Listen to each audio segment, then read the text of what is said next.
O assunto agora é economia. A inflação teve um pequeno recuo em julho e a expectativa é de que o índice possa cair um pouco mais no país devido ao preço dos combustíveis e também da energia elétrica.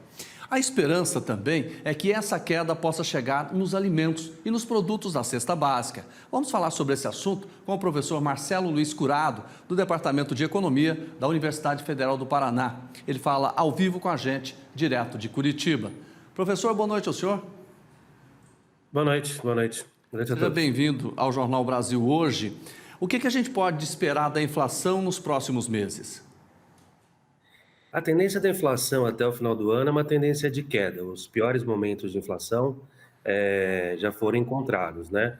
A gente hoje está rodando com inflação um pouco acima dos 11% e a gente deve fechar o ano em torno de 7,5%, né? Essa expectativa do mercado rodando um pouquinho acima de 7%.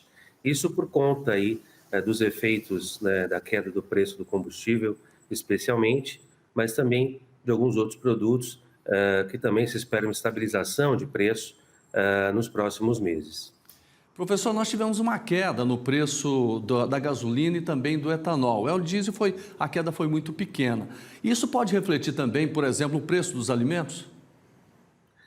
Sim, seria muito importante que o preço do diesel caísse, porque o diesel é o principal combustível que impacta no custo dos transportes no Brasil, né? A maior parte dos caminhões roda com diesel e, portanto, aí a queda do diesel seria muito importante. Não que a da gasolina não seja, já foi importante essa queda, mas de toda forma o diesel ainda apresenta uma tendência de alta, né? E a gente precisa lembrar também que esses preços no mercado internacional continuam bastante altos. Então, a questão da inflação, ela é uma questão doméstica, é uma questão do Brasil, mas ela também é uma questão global, ligada a fatores globais, como, por exemplo, a guerra na Ucrânia, né, que tem elevado o preço de alimentos e tem elevado o preço dos combustíveis.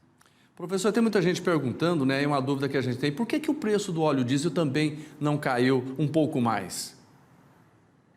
São mercados diferentes, na verdade, né? E o impacto que teve a queda que foi via tributação, ela se deu muito mais fortemente de fato, sobre gasolina e sobre etanol, né? Isso por conta da estrutura tributária.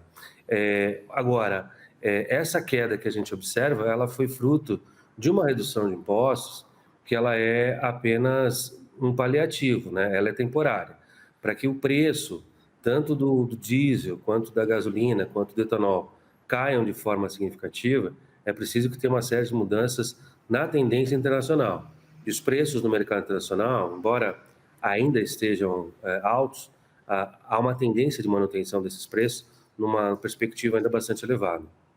Professor, esses programas agora que o governo está adotando, para auxílio a caminhoneiros, a taxistas, Auxílio Brasil também com valor diferenciado, isso pode refletir de que forma na economia do Brasil? Olha, isso tem um impacto positivo no curto prazo, porque a gente vem num momento de crise, tem uma crise bastante extensa por conta da pandemia, a gente tem uma crise muito forte no Brasil, derivada aí de uma série de impactos que a pandemia causou na economia nacional.